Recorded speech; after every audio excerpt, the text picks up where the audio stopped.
Hi, everyone. Welcome. Welcome to Center for Conscious Kids Conscious Living podcast series. I'm here with Dr. Tara Wassel of Ocean Wellness. Welcome, Tara. Thank you. Happy to be here again. It's been a while. I know. It's so exciting. We wanted to introduce today at Ocean Wellness our new program, and Dr. Wassel is spearheading this program, and it's called our neurosensory program. I don't know where you want to start, but I'm really excited to be launching the program and working with more kids and switching my focus to that population more so than just the traditional chiropractic. Right, right. And so, who would be the typical patients or clients who would need or want neurosensory integration and support? So it can benefit pretty much anybody, but a lot of times it's children that have learning disabilities, they're struggling in school or with attention or even temperament, Yeah, maybe ADD, ADHD, right. children on the autism spectrum disorder or with other neurodevelopmental problems. And also sometimes neurotypical children that just have trouble with sensory input, so maybe a little bit of a sensory processing disorder. Right.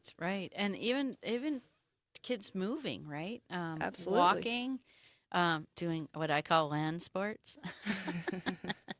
or water sports, but yeah, doing those different sports activities. They may have difficulty. I know in lots of areas of health and wellness now, we're working on sensory integration or neural integration, um, body awareness, right and left hemispheric support for even high end athletes, like I know surfers and snowboarders and lots of other types of people that are looking for this type of integration to even improve their performance. Well, the reason that helps you no matter how much you struggle or don't struggle with it is because if the sensory information that's coming in from the world around you is not very organized as it goes into your brain, you have to kind of go through extra steps to figure out how to respond to that information. Right. So the more smoothly it comes in, gets to where it needs to go, and doesn't need to go around a lot of loops before you decide what to do with that, the better you can use that information. And that is basically what sensory integration is.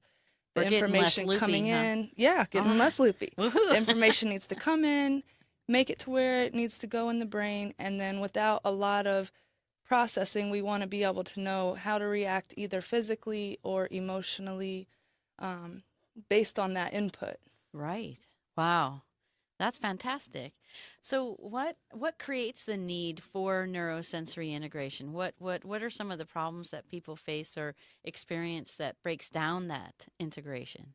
Well, it can be different with different ages. And so, what we see is some children actually don't go through proper neurodevelopment as they're growing and maturing. Okay. And so, maybe they have retained primitive reflexes, which can be all the way from in utero if they're exposed to a lot of toxins or the mother has a really stressful pregnancy.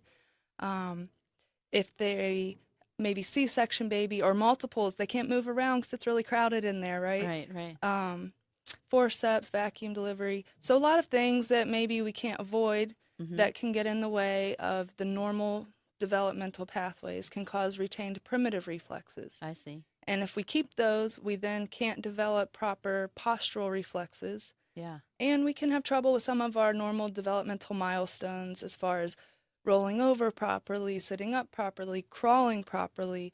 And all of those steps, as simple as they seem, are really, really important in making all the pathways that need to be wired strong and wired to the right places so that we can respond to the input later.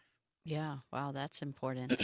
And then like I said, there's different ages, so that would be kind of developmental.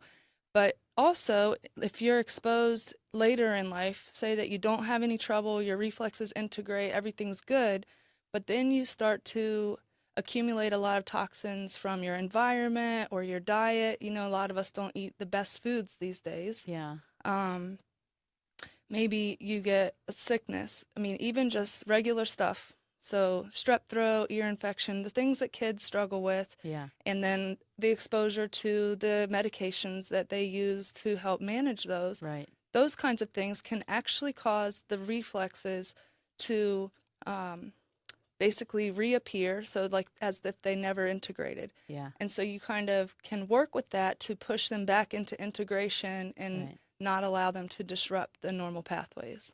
Yeah. And Wow. another category is if someone is in a physical trauma. Mm-hmm. So a lot of the times you see the reflexes reappear after a head trauma or a car accident. Wow. And talking about that reflexes, what does that kind of mean? What does that mean to someone who may not understand that aspect? I'm not sure I understand your question. Sorry. Is the primitive reflexes, what do they mean? What do they, I mean, what's their names and what do they stand for? What do they look like in someone? Oh, okay. So the primitive reflexes, we did our whole series on that a We few did. months ago. We Those did. basically are your survival reflexes that you're born with, Mm-hmm. and they should integrate by the first year of life. Right. And so, for example, you have the Morrow reflex, which is your startle reflex. Right, like this. Yep. Right? When Okay. you're a baby, you want that because you're startled, and then you take a deep breath and Right. keeps you breathing, keeps you surviving, and everything's good. Okay. But later, I actually have this list that I sometimes share with teachers Yeah. and other doctors so that they know which kinds of kids would Mm-hmm. really benefit from working with me. Yeah. And it goes through the different reflexes. So I can just share from that kind of briefly. Yeah, that would be great. So we were talking about Morrow. So those kids might have poor impulse control. They might be very emotional, easily distracted. They might have trouble with anxiety or, like we said, startling Right. easily. And they can have emotional outbursts Okay. because they're like on edge. They're like, what's going on? Right. Another reflex is called the Palmer reflex, and you and I have worked Yeah. on that one together. Yeah. And that one affects manual dexterity and motor control. So those kids might have trouble with their pencils. Okay. Using normal things like scissors Mm-hmm. can be troublesome for them. And also, there's a reflex called the rooting reflex Yeah. that's very closely tied into the Palmer reflex. And when those are both active, you'll see kids having intertwined hand movements with speech. And so that sounds like, yeah, so what? But what happens for those kids is if you're expecting them to be at school writing something, Yeah. they have a really hard time writing without talking. Right. So the teacher might say they never be quiet. They're always talking to somebody. And they might not even know that they're doing that because if they don't, it's very kind of stressful for them to try to write without their mouth moving. Wow. That's Um, good to know. yeah, I think I had a little bit of that going on when I was younger. Yeah, I think some of us, a lot of us probably. There's two of the reflexes that I talk to teachers about sometimes when I go to schools, Yeah. and they can notice the kid in their posture if they Mm-hmm. might be struggling with these. Yeah. So one of them is the tonic labyrinthine reflex, Yeah. and those kids have trouble with their posture. Okay. And it's like when you look at them, they look like they're really tired, but then you're like, no, this kid's not tired. They're full of energy. Right. But they're at their desk and they're leaning over Yeah. with their head on their hand, Yeah. right? Slouching and writing. Right. They don't want to sit up. They're kind of melting out of their chair, things like that. They can have abnormal muscle tone, so low tone or even hypertonic muscles. And they get motion sickness and fatigue often, and they're also toe walkers a lot of times. Okay. So those are different things you can see with the kids that have that reflex, Yeah. and that are easy for teachers and parents to notice. Yeah. And the important thing is they have that reflex, but it was supposed to be integrated Yeah, we want it to go and away. gone dormant into the body. Yeah. Yeah. Wow. Um, there's two that are associated with scoliosis, so spinal galant reflex and asymmetric tonic neck reflex. Yeah. And children with the ATNR might have dyslexia and trouble with visual processing and eye tracking. There you go. That's really not a fun problem to have when you're supposed to go to school all day Right. and copy notes from the board. They say about 70% of learning that happens in a day at school goes through the visual system. Yes. So that reflex, if you're having a problem with it, can really slow down your visual processing and wear you out throughout the day. Yeah. You know, you just get to the point where it's too much. Right. And then the other one that has a posture I tell teachers about because you'll see it if you go in a room and look at all the kids while they're doing work. It's for the symmetric tonic neck reflex. And in that one, it's associated with crawling. So in crawling, your arms and legs are bent. Right.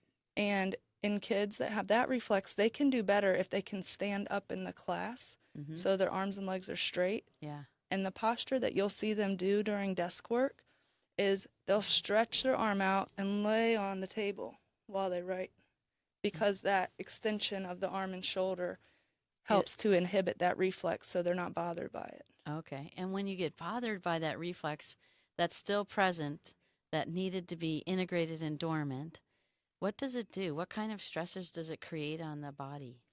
Well, the best way I can describe that Yeah. is that the input that you want coming in from your teacher, so you're listening, you're seeing, you're talking about things, and you're using your hand to take notes. You want all of that input to come in a Right. really organized fashion. And when these kinds of reflexes are active, those kinds of information that are coming in can seem a lot more chaotic than they are. Yeah. And so that actually causes stress and Wow. overwhelm, depending on the level of trouble that the child might be having with those. Right. Wow. That makes a lot of sense. So let's create an organization. How do you do that in practice? When they come in and see us in Ocean Wellness at the chiropractic office, what happens? So I go through an exam and just see what reflexes there might be. Okay. And I only usually work on a couple at a time, and I kind of go in the order in which they should integrate naturally as an infant. That's a great methodology. That's awesome. Well, sometimes if you take care of one, the Yeah. other ones kind of go away. Yeah. So sometimes they might have like 4 or 5, and Uh-huh. we work on 2, and the other ones are just gone. Okay. So always looking to retest Yeah. as they improve. Yeah. But the Moro reflex that we talked about, the startle reflex, is one of the big ones that can hang up the other guys from going away. Yeah. Yeah. And so if a child comes in and they have those, we do different games and exercises, and I try to give them challenges and make it fun, because it's not necessarily very fun to do something that doesn't always make you feel confident and good, Yeah. right? Because we're Right. doing things that their body's trying to compensate away from. Yeah. So doing exercises for the Moro can make them feel stressed and a little bit startled. They can, if we go too far too fast, they could even get like a little bit of tummy upset. Yeah. So it's all about gauging it for each kid and like Okay. making sure they're having fun. And so, if they can tell me like, oh, that gave me butterflies, Yeah. is that okay? Can we keep going, or do we need a break? Yeah. But doing lots of different little games. So what you're doing is you're unraveling how they've learned to cope with it still there, and then unravel those coping and actually go to reintegrate this primitive reflex so that it's in there. It's like their foundation, Right. and they're kind of missing how the foundation got laid in because it got laid in kind of messy or incomplete. Exactly. And so you're creating that completeness so they feel more open, more able to express, more able to take in information in that organized fashion. Yeah, you said it perfectly. Awesome. I love it. So not only do we spend time on integration exercises during their appointment, but I also do a neuro exam just to see like what else is going on. Yeah. And one of the most important sensory systems isn't one of the 5 that everyone thinks about, but it's called the vestibular system. Yeah. And that one, it goes really well with chiropractic because it's tied into the upper cervical spine. Yeah. It's tied into visual processing, and that And lots of brain parts too. yeah. So I want to actually talk about that. Yeah. So the vestibular system kind of controls the volume of all of the other sensory information that comes in. Uh-huh. So if your vestibular system is really great and healthy and good, it will kind of tone down the noise if there's too much noise, or turn it up if things aren't getting through with the appropriate volume. Oh, But if your vestibular system's not working properly, then you don't have that on your side to help you. I agree. I have lots of highly sensitive kids and adults I care for too, and they have a hard time dialing up or dialing down their sensory input. And so kind of to tie into some of the problems that causes for them, your vestibular system is directly tied into your limbic system. Right. And for the people listening, your limbic system has to do with your emotions. And Yeah. so you'll see the kids maybe acting out or having outbursts, shutting down sometimes Yeah. when they get overwhelmed. Yeah. And that's because they're having these emotions that are tied directly into their sensory system that they're not sure how to deal with. Exactly. And they're like, why do I have to have these all the time? Right. Because they can't make the sensory information go away. It's going to keep coming. Right. And And how you deal with it and how you structure and organize that coming in will be very helpful tool for them. yes, and on the other side, there's on the other side of a different sense is proprioception. Yeah. And where the vestibular system controls the volume, proprioception, what it does is kind of dampen. So if you have a good proprioceptive system, it just helps you not notice everything Yeah. that's going on around you. It's kind of like lets things be white noise in the background. Yeah. But if your proprioception isn't doing well, then things that most people don't really notice can be really annoying. So you're hearing every little noise.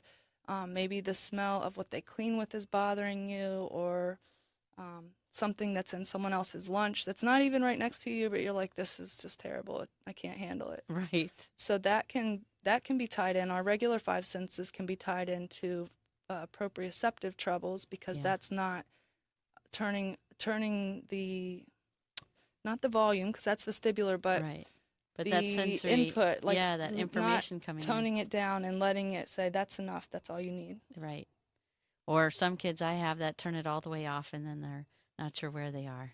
Yeah, Yeah. they're kind of spaced out Yeah. and not present. Right.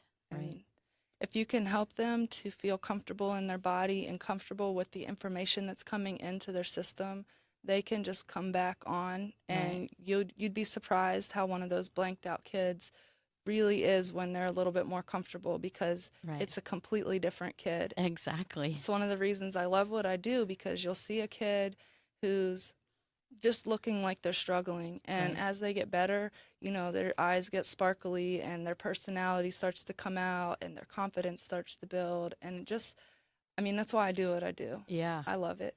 Well, it's beautiful. Let's describe and show everyone a little bit of some of the toys we've brought that helps create some of that sensory integration Okay. and primitive reflex integration. So I'm going to try to describe some of the things so that for people that aren't watching that can only Yes. hear. Yeah. Ashley randomly went in and picked some stuff out for me because I wasn't there yesterday. What I have in this little bin are some colorful buttons that are different sizes and shapes, and I will take them out and lay them out and spread them, and I can give the kids different containers. So we have some cups here, and I'll have them sort them by shape or by color and move them into piles. So right now I'm doing it by color.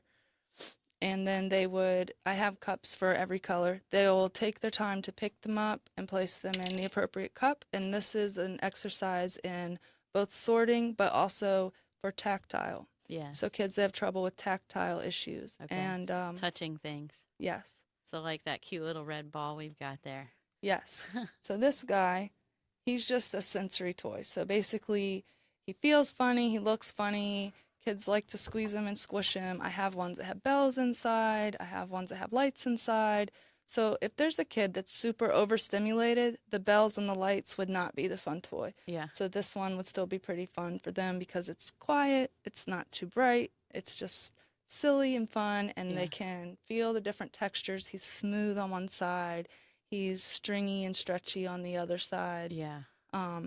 And it's kind of like one of those stress balls that you can squeeze. Right. But I also use this guy to have kids work on tracking, Uh-huh. and I can squeeze him and he'll make funny faces at them, and they get a little bit of comic relief because a lot of the kids that I work with, they really don't have fun working on tracking with their eyes. Right. That's not super fun. So Yeah.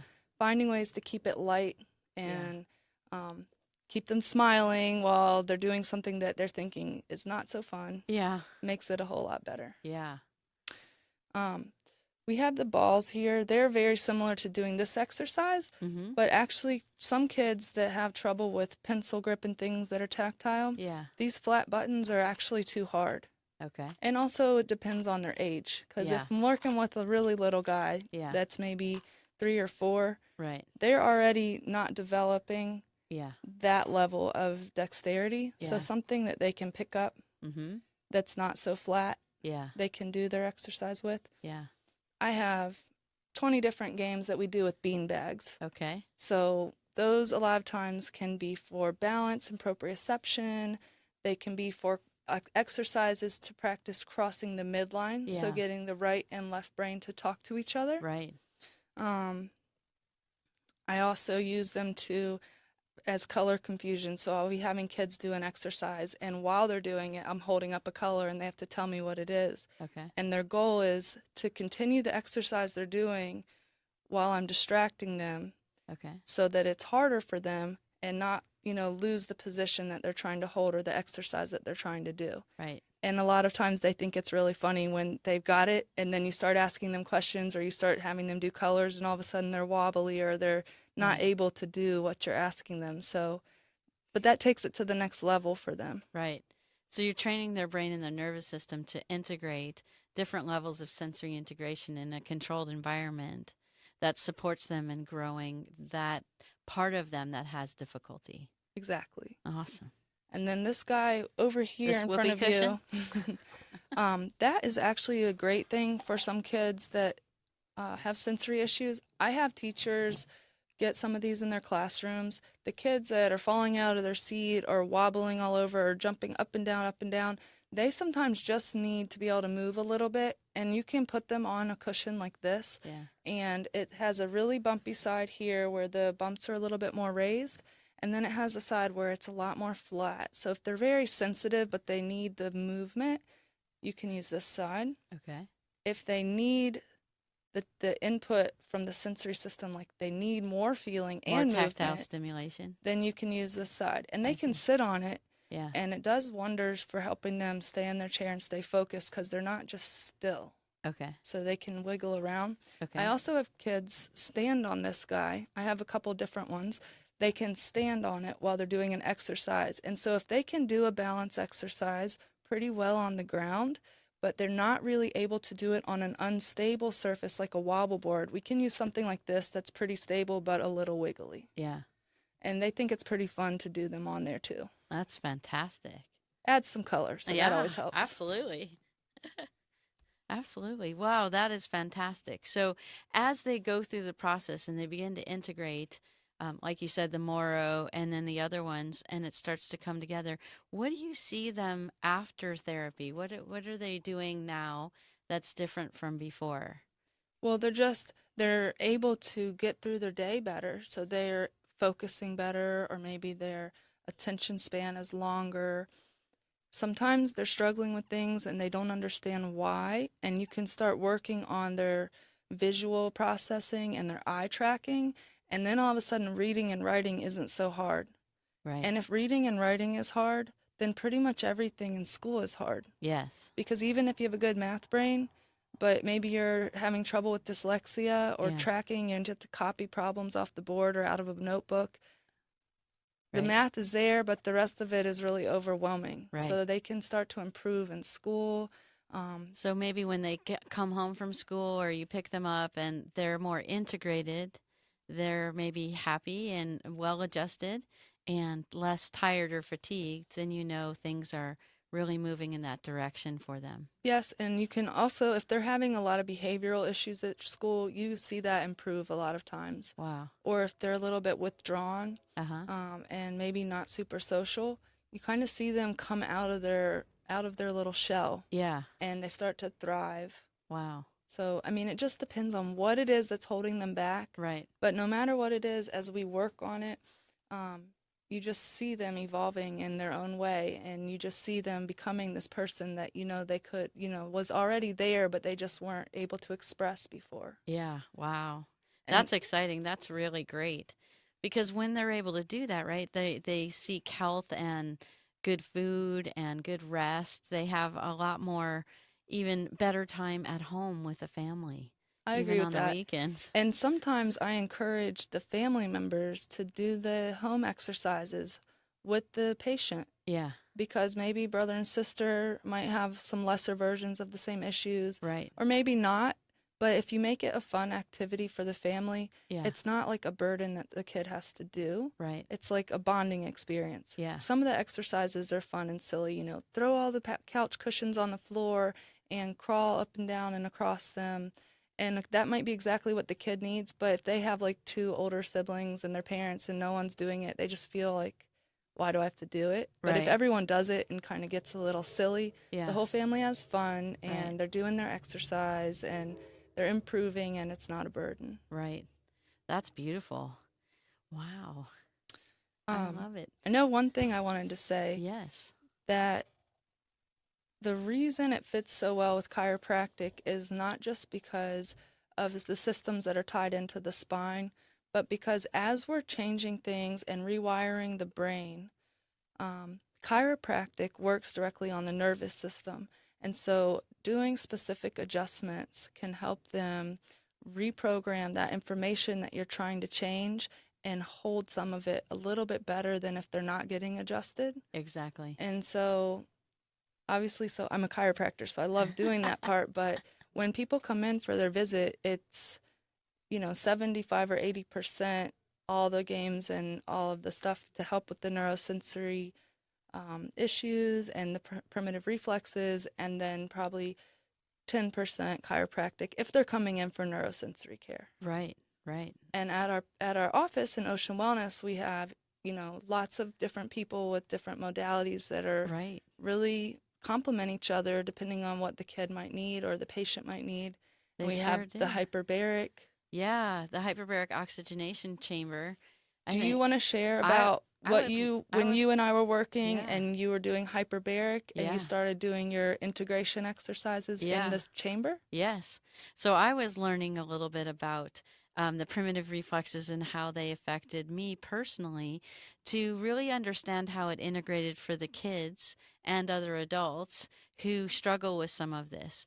And I think kids that are highly sensitive create or have sensory overwhelm a lot through their day, and they're not sure how. And I think then even added stressors, like you said, even later in life, traumas, emotional traumas, physical traumas, different situations can recreate or reactivate these primitive reflexes.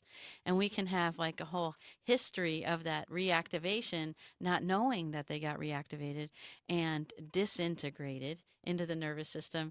And we didn't know that we were then developing coping around that. So as we were working on some of mine, I worked in the hyperbaric chamber of doing some of the exercises that you prescribed that were amazing and really did start to change.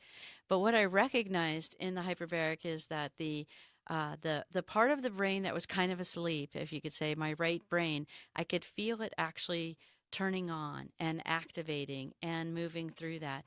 And there's a lot of theory and understanding about what hyperbaric oxygenation does for the person, but it helps wake up those cells, those brain cells that have been kind of dormant or asleep or disorganized. So just for anyone that's listening that maybe isn't familiar with hyperbaric, Yeah. it's just a chamber where you go in and the oxygen is hyper pressurized, so it forces more oxygen into your system. And Yes. that helps with all kinds of different healing, whether it's a physical healing or, you know, the integration work you were doing. Right. But you can oxygenate from a cellular level, Yeah. and it just really helps speed up the recovery process and the healing process for everybody. It does. It's really, really amazing. I've seen kids that are autistic that are not very verbal Hmm. go in for an hour and a half of hyperbaric and come out with 10 times more words. Right. And while the oxygenation doesn't last and last and last, it does help and improve them over time. And if they can get those times where all their words are coming back, Right. everyone gets really motivated and they get excited because they're doing it and they know they can do it. And Right. that boosts their confidence, it boosts their healing. It's just a really good tool that we have there. It sure does. It's amazing.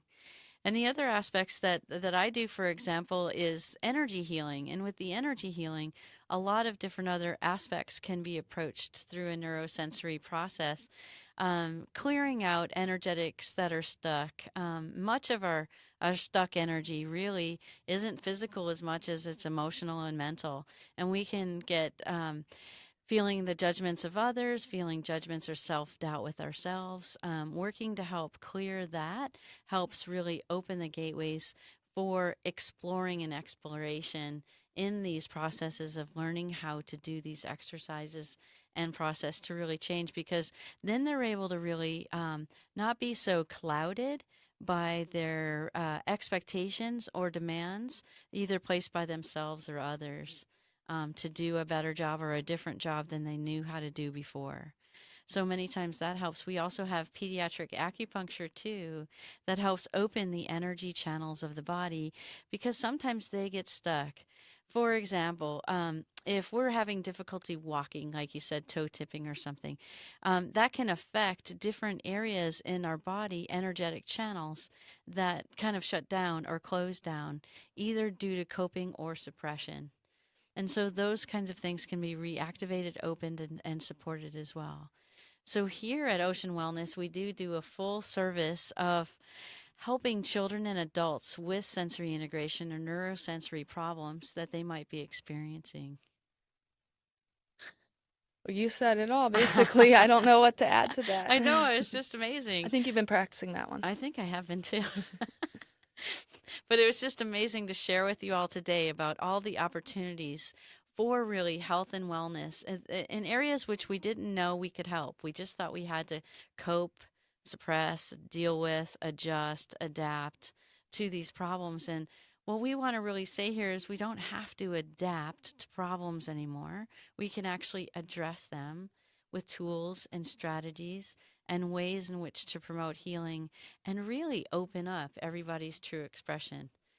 Yeah, you and I were talking about how much we love what we do and how we want to just be able to reach out to more people so that they know that we have these tools for them, that there are therapies that can improve their day-to-day situation, and Absolutely. that the kids don't have to struggle at school. And, if you don't want to put them on medication and that's what the school's suggesting, you should stick with your gut feeling and know that there are people out there that'll help you. Absolutely. And we want every child, every person's eyes to sparkle, light up, and be that who they are and what it is they're here to bring to the world, because we think everyone is so amazing. Absolutely. Thank you, Tara, for Thank you sharing for with having us. me. Have a great day, everyone.